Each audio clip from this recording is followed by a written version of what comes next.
expertos, digamos, de consulta en el tema de enfermedad embólica pulmonar, digamos, o sea, TBP-TEP, ¿sí? Enfermedad vascular por coagulación venosa en general, puede ser por otras cosas, y a ver si podemos contestar alguna de las dudas que puede llegar a tener.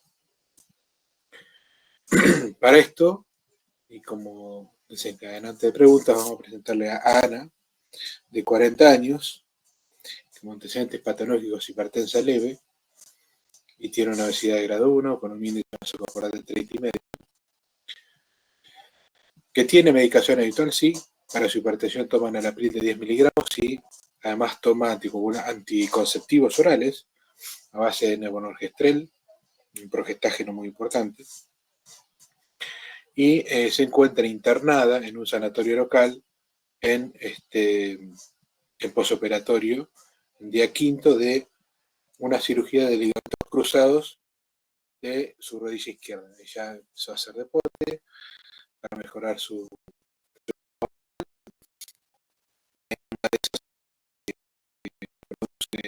un accidente que fue reparado con cirugía a su debido tiempo. Al 7º día ya en su casa de postoperatorio refiere de manera brusca un episodio de disnea, no a los esfuerzos, sino en reposo, o sea, disnea clase funcional 4, que le pasó luego de bañarse y se asoció además a taquicardia y desasosiego. Disnea súbita, taquicardia y desasosiego. Sensación de no poder mantenerse quieta en ningún lado. Y por todo esto decide consultar a la guardia del sanatorio donde se operó. En la guardia del sanatorio donde se operó, recibe el médico de guardia, recibido de la UNER, le toma la presión, tiene 110/70, le toma la frecuencia cardíaca, 120 por minuto, regular, le toma la frecuencia respiratoria, 28 por minuto, costo diafragmática, y no tiene fiebre. Bien. En el aparato respiratorio le entra muy bien el aire en ambos campos pulmonares, pero está taquipneica, no presenta ningún ruido agregado, no roncos, no sibilancias, no criptantes. Al aparato cardiovascular, los ruidos están presentes simétricos, los pulsos están presentes simétricos, los ruidos están presentes, no presenta soplo, lo que sí está taquicárdica. El abdomen no refiere a ningún tipo de patología y a nivel neurológico está totalmente normal, pero muy inquieta. No se siente segura donde está y se siente mal con lo que le está pasando, con lo que le pasó. Esto acá le tiene que hacer pensar que cuando uno está hablando de enfermedad tromboembólica venosa o de TBP-TEP, que es un continuo, nosotros lo tomamos como en cardiología como un continuo, es simplemente un coágulo que se forma en un lugar y viaja por el sistema venoso sistémico hasta llegar al sistema previo al sistema capilar del circuito menor y genera la mayoría de sus síntomas. Pero no se toma como dos enfermedades separadas, sino como un continuo.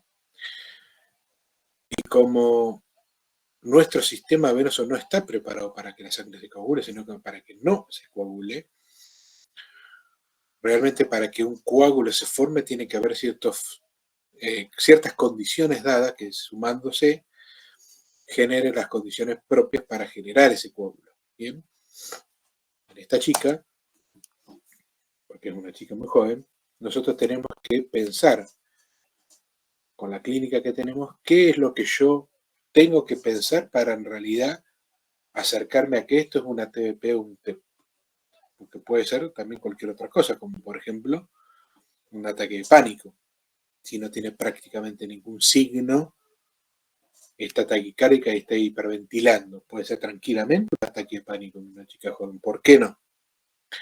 Está claro con esto lo que estoy diciendo. Entonces, algo que en el consultorio, luego le haré estudios complementarios que correspondan, yo tengo que sentarme y ver qué le está pasando a esta chica y qué me acerca a mí al diagnóstico de esto. Bueno, y para esto ya desde hace tiempo, desde ahora, existen diferentes factores que predisponen a que ese sistema venoso, que en realidad no tiene por qué coagularse, genere o predisponga a la coagulación. Y para eso tenemos, como ven en estas columnas, al igual que está en la clase, factores relacionados con el paciente, factores relacionados con el contexto en que ese paciente está, que no siempre es el mismo.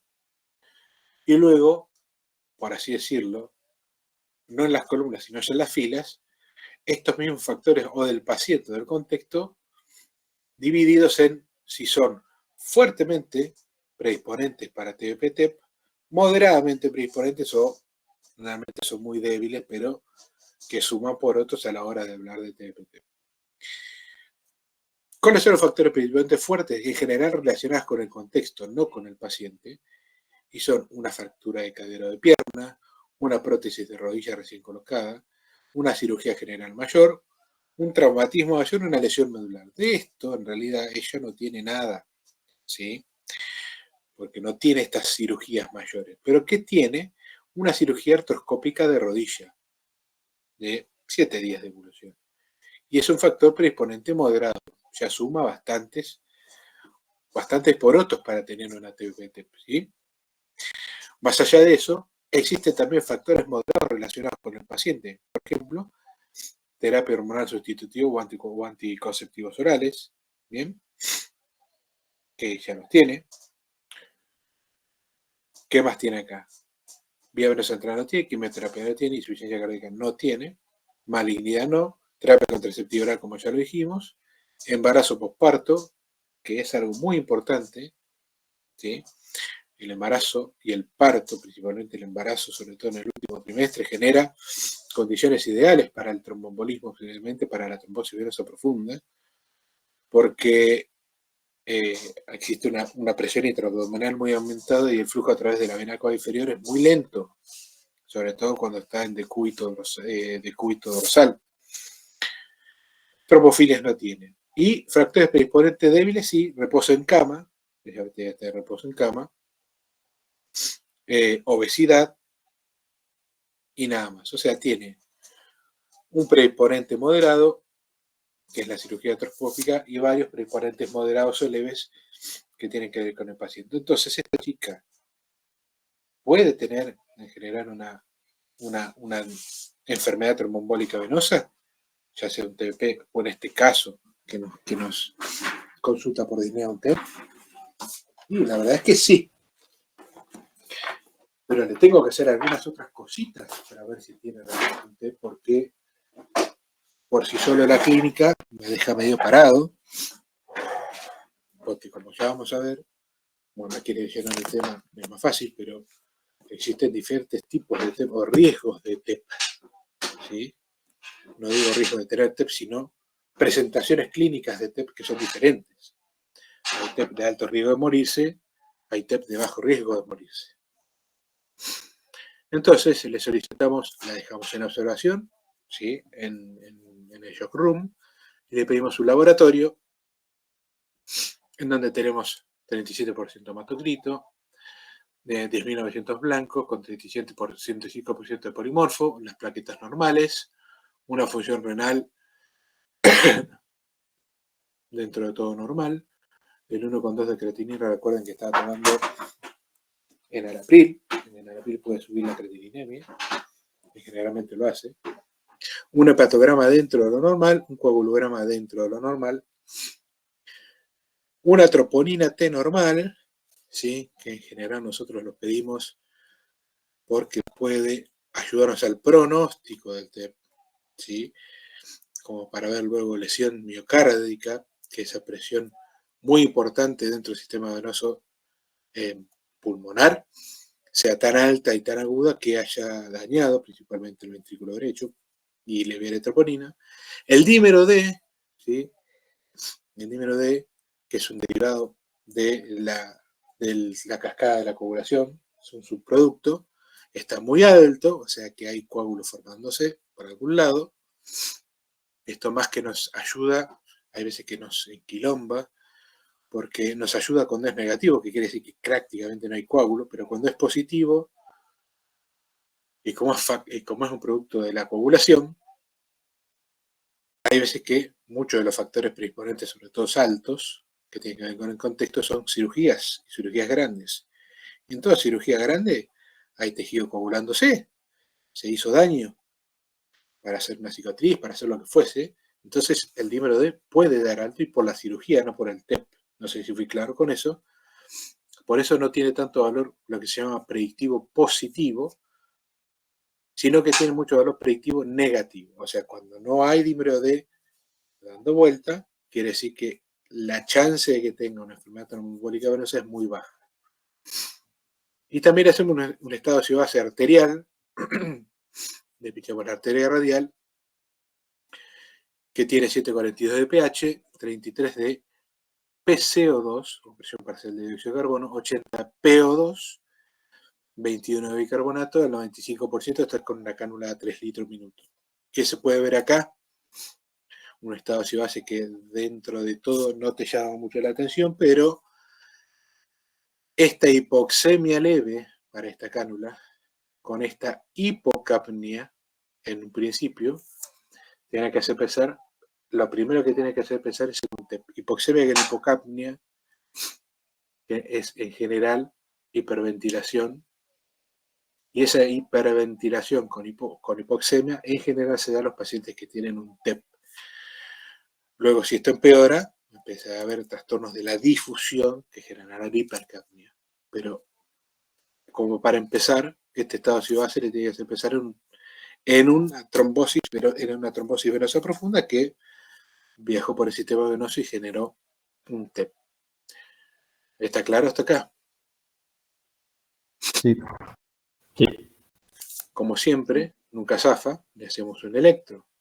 ¿Por qué? Porque está con taquicardia, para ver si esta taquicardia es sinusal o tiene algún otro tipo de taquicardia. Cuando nosotros veamos trazados electrocardiográficos arrítmicos, nos vamos a clasificar a las taquicardias. Una forma de clasificarlas es según el tamaño, principalmente el ancho del QRS. Entonces podemos tener una gran diferencia de clases, hablando de taquicardias con QRS angosto, como este es el caso, o taquicardias con QRS ancho. Taquicardias con QRS angosto como esta, que sin ir al caso es una taquicardia sinusal, que es el electro más común que vamos a encontrar en todo paciente con TPP-TEP. Lo máximo que vamos a encontrar, lo más frecuente que vamos a encontrar es taquicardia sinusal sin ningún otro trastorno. ¿Tiene otras cosas acá? Sí, ahora las vamos a ver.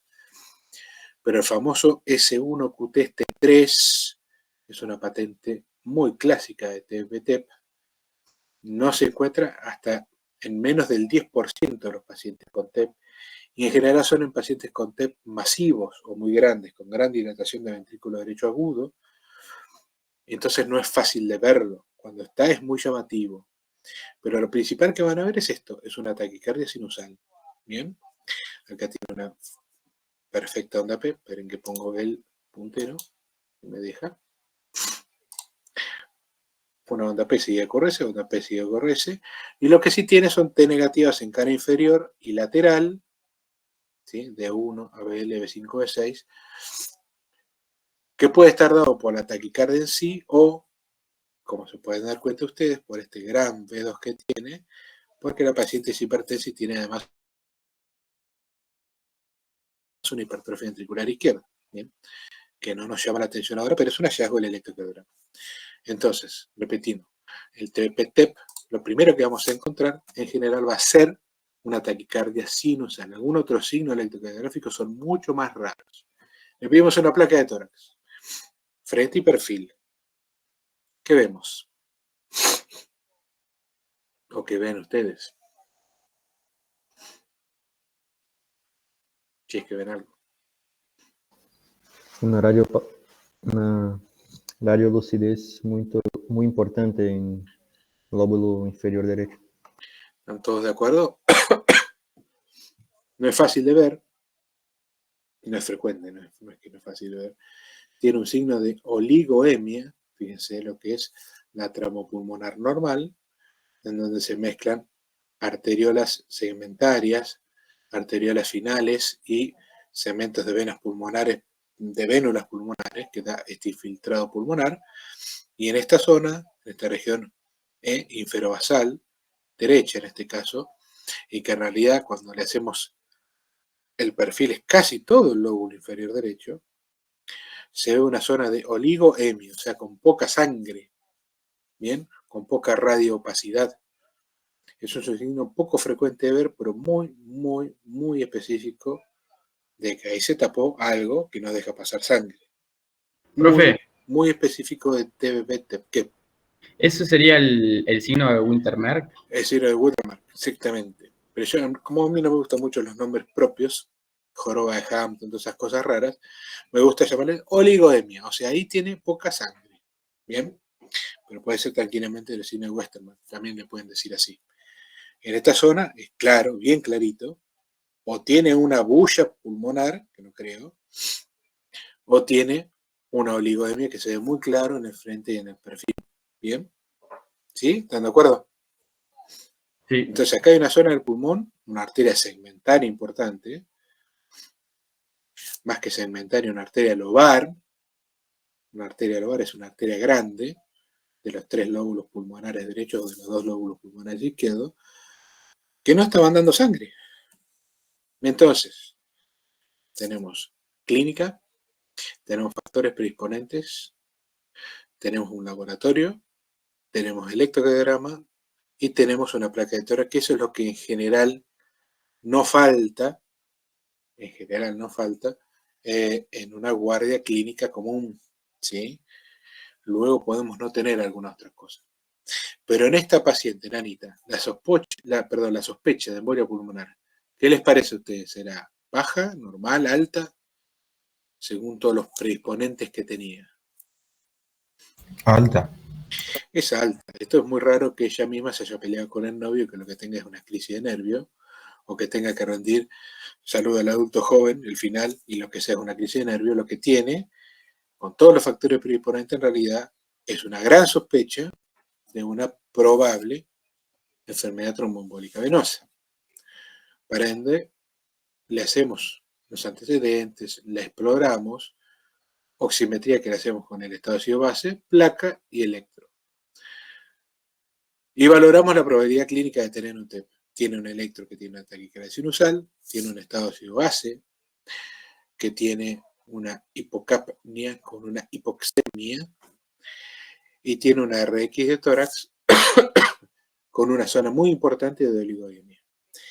Entonces, con esto, la valoración clínica del TEP y realmente está muy elevada, ¿sí?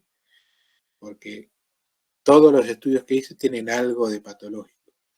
Entonces, realmente ahí ya directamente tenemos que ir a buscar el trombo.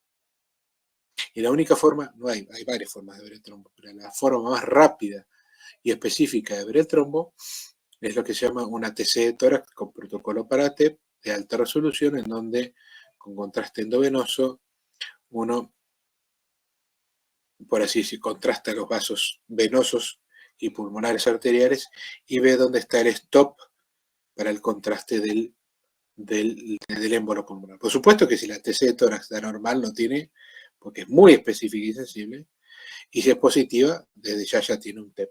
Bien. Cuando la probabilidad clínica no es tan alta, pedir un dímero D con su alto valor predictivo negativo es muy importante. Bien, pero sí no nos va a ayudar mucho. Fíjese que en este protocolo es llamativo que no está. ¿Qué no está? ¿Qué no está en este protocolo? El ecocardio. Los criterios de Wells. Las dos cosas, estuvieron muy bien ahí. El ecocardio primero y segundo, el ecodoppler venoso de miembros inferiores. Ninguna de las dos está. Y no quiere decir que no sirvan, todo lo contrario. Hay distintos protocolos, depende de lo que uno tenga, ¿sí? En el sanatorio. Lo que siempre tiene disponible es una TC de tórax en general. El ecocardio o el ecodoppler de miembros inferiores no siempre está disponible, aunque ustedes piensen que es al revés, porque dispone mucho, o se depende mucho de quién lo hace, de cuándo esté, del horario que está, etcétera, etcétera, etcétera. Entonces, la mayoría de los protocolos hoy día, no no utilizan mucho el ecodoppler venoso de miembros inferiores. Sí usa la TC de tórax. Y esto estoy hablando para TEP, no para TBP, en donde el ecodoppler de miembros inferiores es diagnóstico. Estoy hablando de TEP, TEP, del continuo, ¿bien? Que es la presentación clínica más grave de la enfermedad tromboembólica venosa. Para la TBP, que aquí no hablé, que aquí no estamos hablando, el ecodoppler venoso de miembros inferiores es mandatorio. Es no invasivo y fácil de hacer. Pero aquí lo que tenemos que buscar es el coágulo en el pulmón, no en la pierna. Por eso, si la probabilidad clínica realmente es elevada, hay que no perder tiempo e ir directamente a la TC de tórax. ¿Bien? Profe, Entonces le hacemos una TC de tórax, ya vamos, en donde vemos que tiene una alta resolución y los vasos venosos y arteriales están totalmente en el tiempo arterial, se llama esto. Contrastado, fíjese que la aorta ascendente, la aorta descendente y la bifurcación pulmonar están bien blancos. Acá estamos el bronquio fuente derecho, este es el bronquio fuente izquierdo, y vemos que en la rama pulmonar derecha, seguramente en la rama inferior, porque acá tengo algo de cisura, seguramente este es el lóbulo inferior, tengo este stop de contraste grandote, ¿sí? Dentro de la arteria pulmonar, compatible en primera instancia con un trombo. Ahora sí, ¿qué me decía? si en ese protocolo de TC de tórax entra el angiotac. Es lo mismo. TC de tórax con protocolo para TEC es lo mismo que decir angiotac. ¿Sí? Es lo mismo, son el mismo estudio. O sea, es un TAC para ver angio, para ver vasos. ¿Sí? En esta TC de tórax no estamos buscando ver parénquima pulmonar, sino angio. Por eso es TC de alta resolución con protocolo para TEC es lo mismo que decir angio-TC. A veces, hoy día, angio-TC se usa para nombrar a la angio-TC coronaria, que es un estudio relativamente nuevo que se está usando para ver las arterias coronarias de manera no invasiva. Pero cuando uno pide una angio-TC, es para en general ver los vasos, ¿sí? ¿De dónde pida? Una angio-TC puede ser abdominal, una angio-TC de miembro, una angio-TC en este caso de tórax. Entonces se contrastan todos los vasos, en este caso la aorta y la arteria pulmonar. Esto también es acá también está parte de la vena cava superior y demás. Y este gran stop que tienen. Entonces hicimos ya el diagnóstico de TEP. ¿Qué hacemos con esta chica? Tiene un TEP. Muy bien. Lo que tenemos que hacer ahora es ver que si la dejamos internada o le pegamos una patada en el traste y la mandamos a casa anticoagulada, que es muy poco probable que eso pase, ¿sí? Pero sí, si la vamos a dejar internada en una sala común o la vamos a dejar internada en terapia intensiva, que para eso, y esto sí es importante, hay scores también de gravedad y de pronóstico, no de diagnóstico, ¿sí? Sino de gravedad y pronóstico. El score PESI, ¿sí? De Pulmonary Embolism Score Index, ¿sí? O Severity Index también se lo conoce, nos da la severidad según distintos puntos que van sumando, que tiene ese TEP de qué? Probabilidades de descompensarse y de morirse a 30 días, ¿sí? Fíjese. Entonces, si es más añoso, si es de sexo masculino, si el paciente tiene cáncer, si tiene insuficiencia cardíaca previa, que se lo va a bancar menos al TEP, si tiene enfermedad pulmonar crónica previa, un EPOC, una bronquitis crónica, se lo va a bancar menos, si está muy taquicárdico, como está nuestro paciente, si está hipotenso, si tiene una frecuencia respiratoria arriba de 30, estado mental alterado y saturación arterial de oximoglobina menor a 90, todo eso suma distintos puntos que me dice esta chica o este paciente no está tan bien, hay que meterlo a terapia. Hay una versión simplificada en donde solo toma 3 puntos de antecedentes, que es la edad, el cáncer y la insuficiencia cardíaca, y 3 puntos principalmente, fíjese, del examen físico, ¿sí? La frecuencia cardíaca, la presión y la saturación de oxígeno. Esas 3 pequeñas cosas, si suman todos los puntos, y fíjense que si es más de uno, el riesgo de muerte por 10 con respecto a no tener ningún punto. ¿Qué quiere decir? Que este paciente, esta chica que tenía, estaba taquicárdica, 120 por minuto tenía. Sí. Bien, no, hipotensa todavía no estaba. Tenía saturación de oxígeno menor a 90, no la medimos, pero tenía una hipoxemia ya directamente en sangre de 80. Podría sumar un punto más. Sexo masculino no tenía, cáncer no tenía por ahora. Suma 3 puntos del PESI simplificado. O sea, y además, si usamos el otro PESI, la versión original, además tiene estado mental alterado, porque el desasosiego es una de las primeras formas de estado mental alterado por hipoxemia, ¿sí? Luego viene la obnubilación, el estupor y el coma. Y primero estás como excitado. Entonces esta chica, que parece estar relativamente no tan mal, tiene que estar en terapia, porque tiene un TEP de gravedad pronóstico alta. ¿Bien? ¿Se entendió lo que hicimos acá?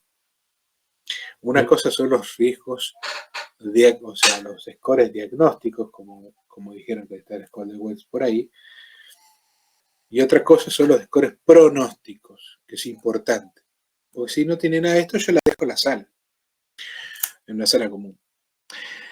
Y esto nos da, o podemos clasificar, por otro lado, los distintos tipos de TEP según cada uno de estos puntos que va sumando en vez de con estos pronósticos directamente por pispeo clínico, que se llama enfermedad pulmonar, TEP moderado pequeño, submasivo, masivo y prácticamente shock cardiogénico por TEP, que es el TEP masivo, que es por supuesto los menos frecuentes, que es cuando prácticamente está inestable hemodinámicamente y el ventrículo derecho está dilatado moderadamente grave. Es ahí, en el pronóstico, donde el ecocardiograma nos suma varios porotos. Entonces, repito, el ecocardiograma diagnóstico no es tan importante, si lo tengo bárbaro, pero si no lo tengo, lo importante es la TAC, la angiotac o la TC con protocolo operativo, como quiere decirle, pero sí para pronóstico. La chica la interno y no es lo mismo que no tenga, después cuando hago un eco, que tenga un ventrículo derecho dilatado, que tenga un ventrículo derecho normal. Quiere decir que el coágulo es más pequeño y no está haciendo tanta sobrecarga sobre el ventrículo derecho. Si tengo un ventrículo derecho muy sobrecargado y dilatado, que me explica la hipotensión de la paciente, quiere decir que ese coágulo está haciendo un daño importante en el miocardio. Bien.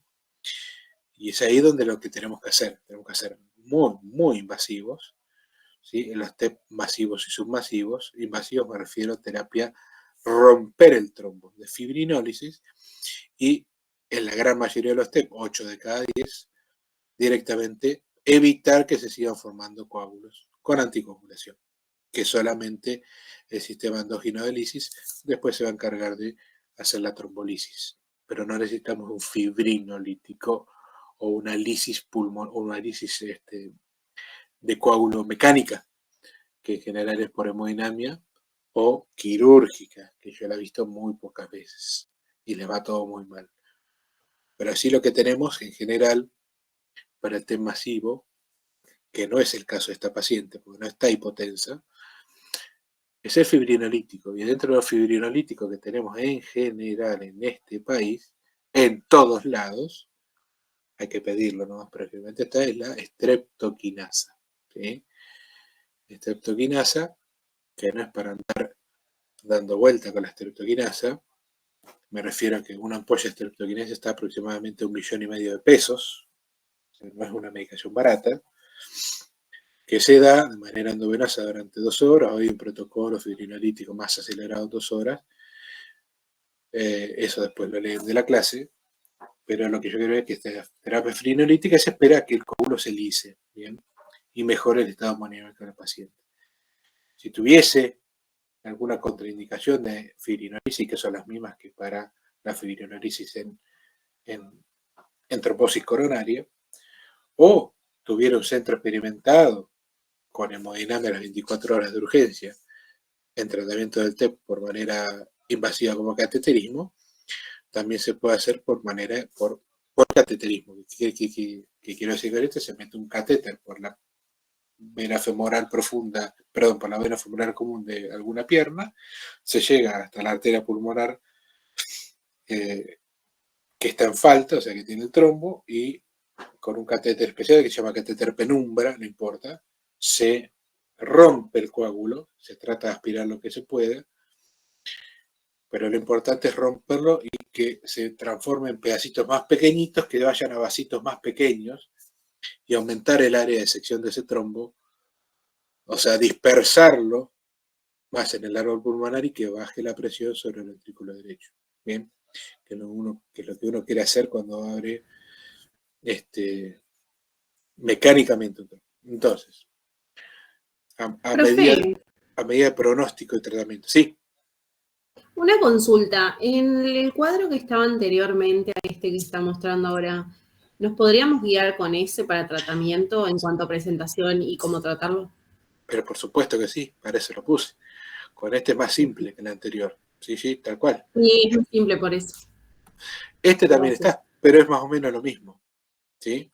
Esto es, por así decirlo, un fiel algoritmo pronóstico del cuadrito que estaba previo.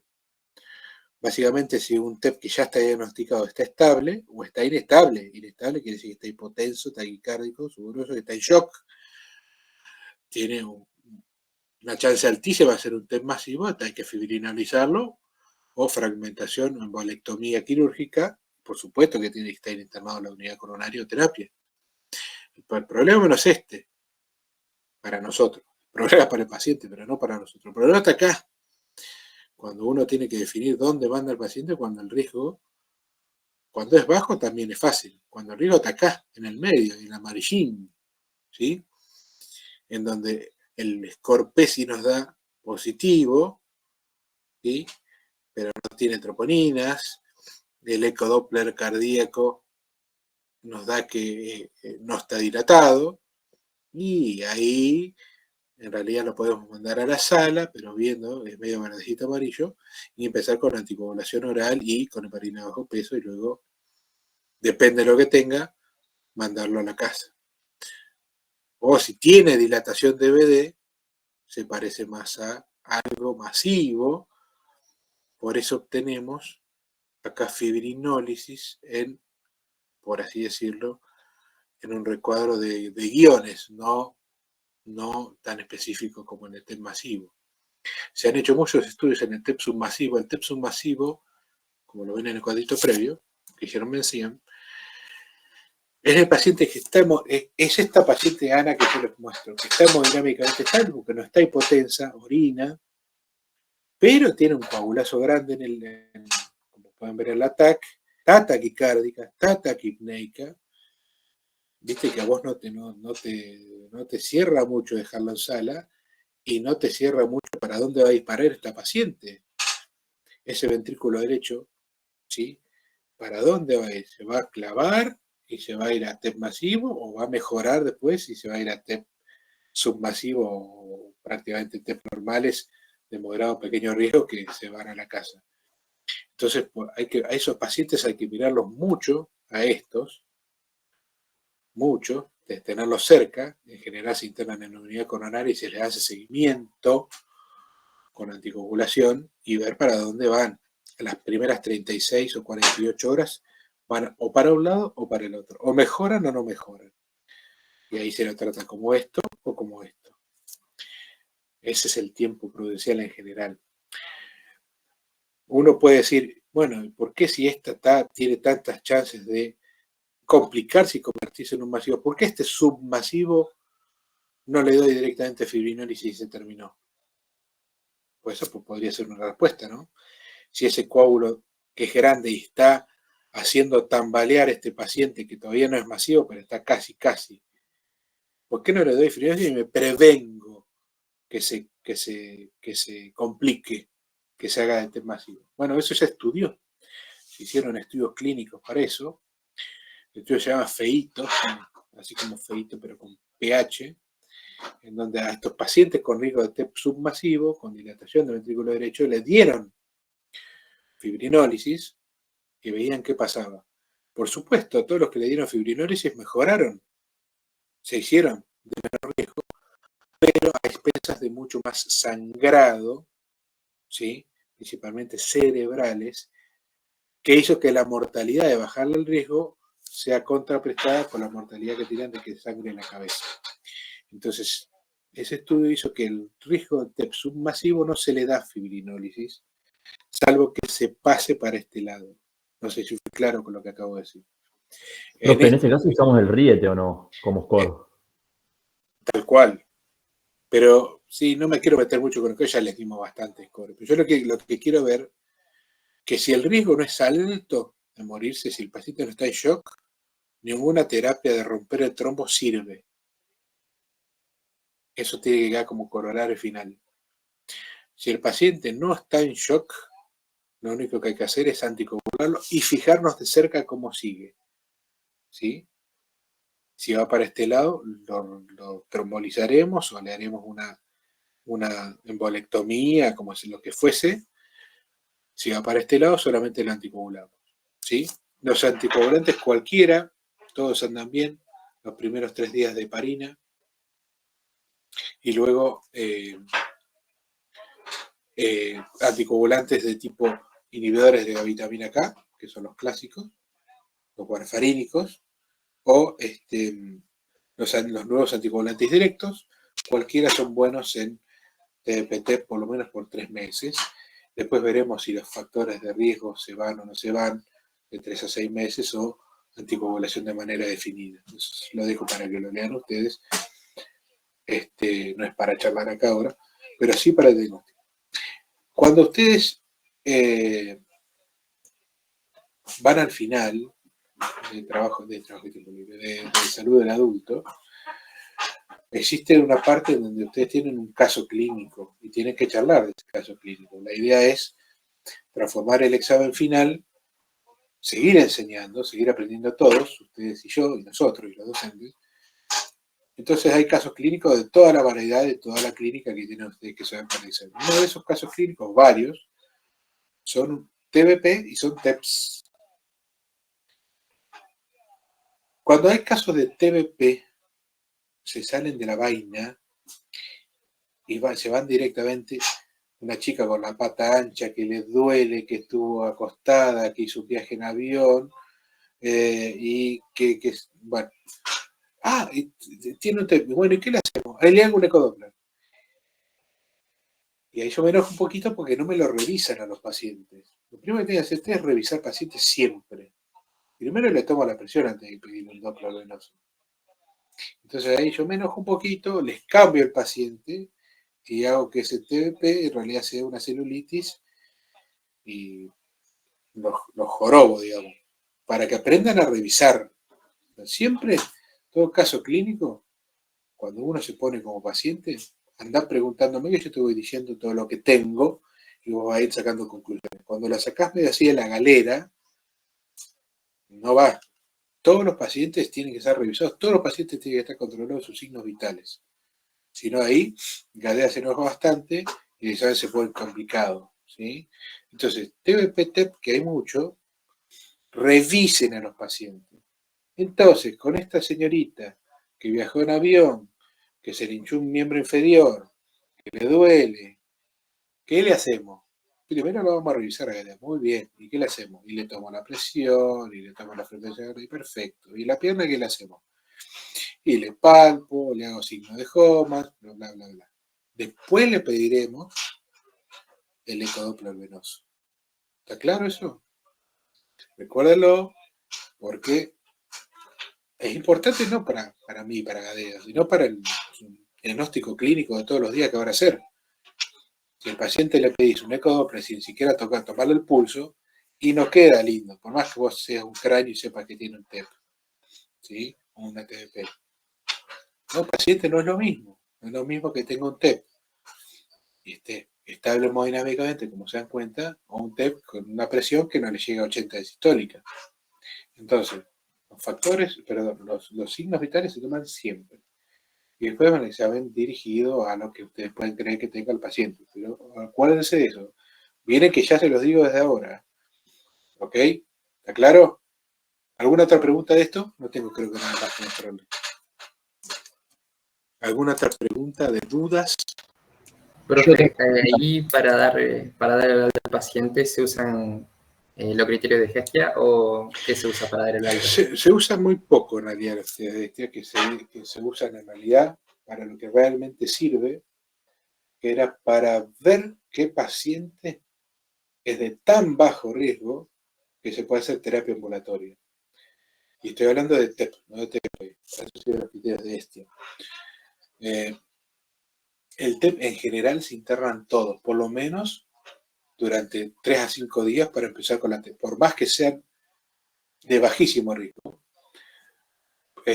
Para tener una terapia anticoagulante adecuada, pues lo puedes mandar a la casa. Ahora existen esos criterios, que si no son criterios, son preguntas que llaman de Hestia, que básicamente si te dan todas negativos, quiere decir que el paciente está bajísimo, si el paciente de estatura, no. Si el paciente está de taquicardia, no. Si el paciente tiene contención social, sí. Si el paciente tiene imposibilidad de comprar medicación, no, qué sé yo. Estas preguntas, que no vienen en el caso ahora, pero están en la clase, en donde si prácticamente todo te da perfecto, el paciente podía empezar anticoagulación oral directo e irse a la casa. Para eso sirven los criterios de Hestia. Los que no son criterios, son preguntas. ¿Hestia? Para ver cuándo a un TEP de bajo riesgo lo transforman en bajísimo y lo puedo no internar. ¿Se entendió? Pero para Sí, ustedes sí, lo que más quiero que sepan es que en general, no las TBP, pero los TEP se internan todos por lo menos de 3 a 5 días y luego sí se van de alta. ¿Algo más? Sí. Yo tengo otra pregunta. En cuanto a TEP masivo, el más grave. ¿El qué? Había leído- El más malo, sí. sí, el TEP masivo, el más grave. Ah, sí. Que, por ejemplo, llega un paciente que tiene la presión arterial media baja y hay Presión que usar... arterial. Ajá. ¿Cómo? Presión arterial media. Ajá. Sí. Presión arterial. Sí, había leído en el consenso que se pueden dar 2 vasopresores, por ejemplo, dobutamida y noradrenalina. ¿Cómo se daría eso? ¿Dosis habituales? ¿Se combinan? ¿Se da uno No, con otro? ahí está. Ahí lo que empezamos a hablar es otra cosa que no viene en el caso ahora, pero te la contesto, que es el tratamiento del shock. El tratamiento del shock, cuando uno tiene shock, se define como en hipotensión refractaria al tratamiento con líquidos. Uno tiene un shock, que si vos le pasaste líquido, porque tenés bajas presiones, hasta 2 litros, sigue siendo hipotenso y requerís terapia vasopresora. Eso ya es shock. Eso se llama shock. Puede haber distintas causas de shock. Puede ser shock cardiogénico, como en este caso. Puede ser shock séptico, que lo van a ver mucho. Puede ser shock distributivo. Bueno, hay muchas causas de shock. Para el shock cardiogénico dado por TEP, o sea, porque el ventrículo derecho se clavó porque fue mucha la presión pulmonar que le metieron, y hasta que le paso el fibrinolítico, porque la terapia final es el fibrinolítico, yo le tengo que de alguna manera levantar la presión, porque si no, no me va a llegar. Entonces, ¿cómo le levanto la presión al paciente? Con vasopresores, que son alfa-1 agonistas, como por ejemplo la adrenalina y la noradrenalina. La más común es la noradrenalina, que me va a hacer, me va a hacer una vasoconstricción arterial de todos los vasos, por ende va a aumentar la presión. Y le doy, a su vez, si el shock es cardiogénico, o sea, si el problema está en el corazón, como en el caso del TEP, le doy un beta-1 agonista para aumentar la contractilidad cardíaca, que se llama dobutamina. Otro agonista puede ser la dopamina, ¿sí? Que eso lo que hace es aumentar la fuerza de contracción y tratar de con eso también aumentar la presión. Pero eso es tratamiento del shock, de sostén hasta que trato de eliminar la causa que me dio eso. Otro shock clásico, lo van a ver muchísimo ustedes, shock séptico. Una infección generalizada que me abrió todos los vasos del cuerpo por las toxinas bacterianas y me cae la presión. Para ese shock séptico, mientras los antibióticos le hacen efecto, tengo que subirle la presión. Por eso está, en este caso, la noradrenalina. Sí, Leisa. ¿Qué pasó? Con respecto al coagulograma. Uy, no te escuché nada. ¿Qué? Se cortó, disculpame, ¿qué? Puede ser normal o puede estar alterado. ¿Qué? Disculpame. Y el coagulograma. Sí. ¿Qué pasó con el coagulograma? ¿Me escuchas? No, ahora sí. ¿Qué pasó? ¿Y el coagulograma está alterado? ¿O...? El coagulograma en el TEP en general no está alterado. No escribo la pregunta. No, está bien. El coagulograma en el TEP en general no está alterado. ¿Puede estar alterado? Sí, puede estar alterado. Es raro que con un coagulograma alterado hagas coagulograma, hagas coagulación, que hagas un trombo. Pero cuando existe una hipertensión venosa sistémica muy grande, se congestiona además de los pulmones, se congestiona el hígado. Y al congestionarse el hígado pueden disminuir los factores de coagulación y subir las transaminasas que acá no tenía. Pero eso no pasa de un día para otro, como en un TEP que es algo agudo. Eso pasa en congestiones venosas crónicas en general, ¿sí? En insuficiencias cardíacas derechas crónicas, por ejemplo, que tienen una congestión hepática tan grande todo el tiempo que el hepatocito funciona mal y ahí tenemos transaminasas elevadas y además tenemos un déficit de factores de la coagulación, entonces tenemos coagulogramas alterados. Pero no, lo normal es que ante un paciente con TEP el coagulograma esté normal. Yo creo que vos lo que preguntás, y me tomo la licencia de ver si viene por ahí, es que existen ciertas personas que tienen un coágulo en el pulmón, o sea, tienen un TEP, y no se pueden anticoagular, porque tienen contraindicaciones de anticoagulación. Creo que preguntás algo parecido a eso. Y sí, existen ciertas personas que tienen contraindicaciones para anticoagulación. Sea cual fuere, no voy a entrar en eso, porque tuvo un ACV hemorrágico, porque tiene úlcera gástrica, perdón, úlcera gástrica, o diátesis hemorrágica, cualquiera que fuere, no lo podés anticoagular. ¿Sí? Sobre todo de manera subaguda crónica, que tiene que tener por lo menos 3 meses. Es ahí, o, por ejemplo, el clásico caso es un embarazo. El embarazo vos no podés anticoagularla solo con heparina, tiene que estar el resto del embarazo con heparina, no le podés dar ningún anticoagulante. Bueno, el resto de los casos, vos tenés que evitar que se forme, como no podés evitar que se forme un nuevo coágulo, cuando no se puede anticoagular, le tenés que poner algo por lo menos para que ese coágulo no viaje al pulmón, que es donde se pone grave. Y ahí es donde se ponen lo que se llaman los filtros de vena cava. Filtros de vena cava inferior, que es un paragüita, es un dispositivo en forma de esqueleto de paraguas que se abre en la vena cava inferior, ¿sí? Justo subhepático, un poquito más abajo, y queda puesto ahí, que atraparía la mayoría de los coágulos. La mayoría de los coágulos en la TBPT, no lo dijimos, pero vienen en el 95% de los casos de las venas de los miembros inferiores. O sea que poniéndole por supuesto que puede haber TEP por una trombosis venosa del miembro superior, pero es raro, son muy raros los TEP provenientes de miembros superiores. Salvo que tengas una fractura, o te hayas dado un golpe muy grande en un hombro, o en algún vaso del cuello, o que tengas una vía central puesto en el cuello que se forma un coágulo, es muy raro tener un TEP de sistema venoso superior. Por eso se pone ahí lo que se llama un filtro de vena cava. Para todo el resto, anticoagulación. No sé si venía por ahí la pregunta. ¿Qué más? Galiceta ahora.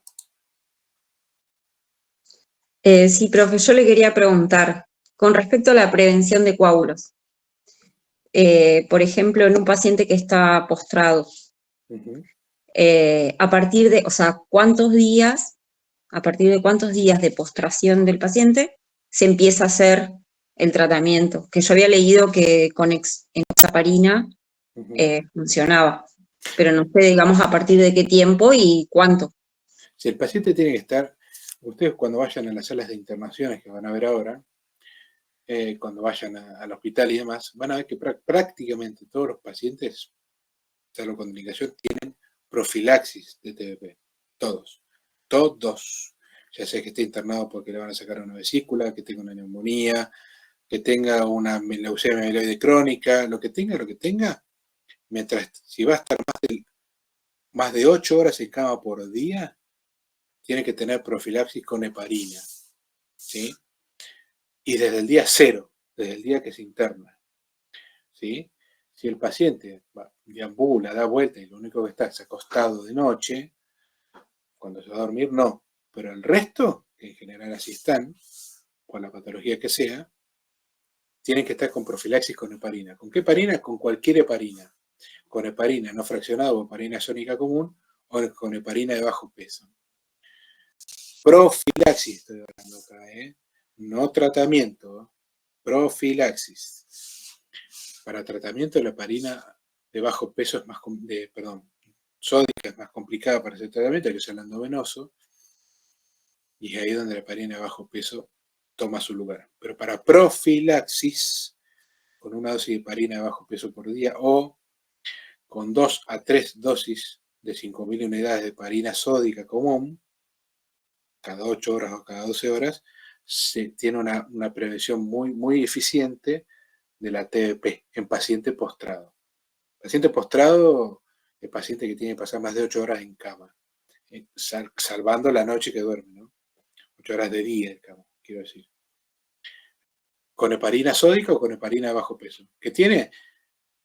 Cualquiera de las dos es buena para profilaxis, solo que la heparina de bajo peso molecular, como la enoxaparina, sale 10 a 20 veces más de costo que una heparina sódica común. Entonces, para hacer profilaxis, la heparina sódica es más conveniente, costo-beneficio. Para tratamiento, no. Para tratamiento, ¿sí?, se usa la heparina de bajo peso molecular. ¿Bien? Sí, gracias. Vamos, otra, dale. Profe, tengo una duda con respecto al tratamiento. Comienzo con las heparinas, después trato de ponerle en el mismo día las inhibidoras de la vitamina K. ¿Y cuándo doy las de vía oral? O sea, ¿en qué día o las tres juntas? No, las tres juntas no. Tenés dos modos de tratamiento del coágulo. Uno es la anticoagulación por vía de heparinas, o sea, antitrombínicos 3, endovenosos o subcutáneos, que son las heparinas. Eso te da una anticoagulación rápida para empezar con la anticoagulación los primeros días de tratamiento. Luego tenés las anticoagulaciones orales, porque el tipo no se va a andar pinchando 3 meses o 6 meses, aunque lo puede hacer sin ningún problema, pero es mucho más incómodo. Es ahí donde tenés que empezar con la anticoagulación oral. ¿Sí? La anticoagulación oral tiene dos tipos, nunca se las tiene, dos tipos. Con la anticoagulación oral dependiente de inhibidores de la vitamina K, o la anticoagulación oral dependiente de los anticoagulantes directos, se llama, ¿sí?, que van directos a la cascada de la coagulación, no por inhibir la vitamina K. Los primeros son la warfarina y el acenocumarol, los inhibidores de vitamina K, y los otros son anticoagulantes directos, antitrombínicos o antifactor desactivado, rivaroxaban, edoxaban, apixaban o dabigatran.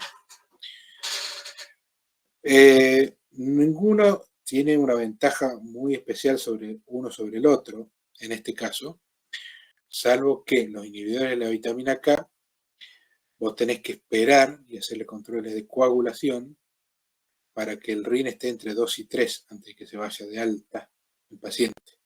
O sea, disminuirle al 50% de su capacidad de coagulación.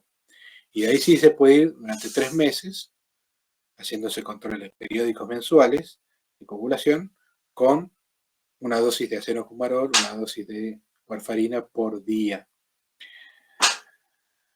Los anticoagulantes directos no requieren esto. Seguramente con una o dos dosis por día, dependiendo del fármaco, como si tomaras un antihipertensivo, ya tenés ese estado de anticoagulación y no requerís controles de coagulograma. Por ende, vos ni bien terminás la heparina al tercer día, ya le das el anticoagulante oral directo y ya se va a la casa con eso. Con el Sintrón o con el acenofumarol, con el antivitamina K, vos tenés que empezarlos prácticamente los dos juntos con la heparina, porque va a tardar unos días el anticoagulante inhibidor de la vitamina K en llegar al estado de anticoagulación. Entonces, mientras tanto, tiene que estar con heparina. ¿Me explico lo que quiero decir? O sea, los dos juntitos. Sí, clarísimo. Gracias. Y después le seguís con anticoagulante oral antivitamina K derecho. Con el otro, terminás la heparina y directamente le empezás con el otro, con los directos. Porque con eso directamente empezás con la anticoagulación, ni bien tomás la primera dosis. ¿Cuál es la contra? Que los anticoagulantes directos salen otra vez de 5 a 10 veces más que el anticoagulante inhibidor de la vitamina K. Pero como efectivos son los dos iguales de efectivos.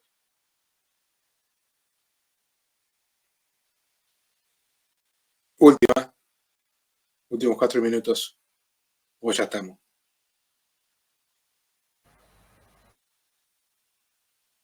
Los regímenes de anticoagulación son muy similares en TBP y TEP, ¿sí? Lo que cambia, por supuesto, es la gravedad del TEP y la posibilidad de hacer o no fibrinólisis. De modo grosero dicho, es así. Después hay que ver o no si tiene que seguir con el tratamiento anticoagulante de por vida o no. Es un tema importante, pero no es para charlar acá, digamos. Si básicamente la causa que le causó el TEP no se puede ir, y vas a tener que seguir con anticoagulación de por vida. Por ejemplo, un cáncer, por ejemplo, una diátesis, un síndrome antifosfolipídico, que es una diátesis trombótica. Un síndrome antifosfolipídico es muy común. Ustedes ya saben qué es, yo no voy a andar ahí hablando de eso. Son factores de la sangre, ¿sí? Anticuerpos anticardiolipina que generan que la sangre tenga un estado de coagulación mucho más alto que el común. Entonces, puede hacer coágulos por la vida. Esos pacientes tienen que estar con anticoagulación oral de por vida. Son chicas que son abortadoras frecuentes, que pierden muchos embarazos sin saber por qué, y cuando le hacen los estudios de sangre, tienen un antifosfolipídico. Eso tiene que estar. Y el único que sirve ahí por estudios clínicos es el antivitamina K. Pero eso es para otro tema. Eso es para hablar en hematología, no en cardiología. ¿Listo? Jóvenes.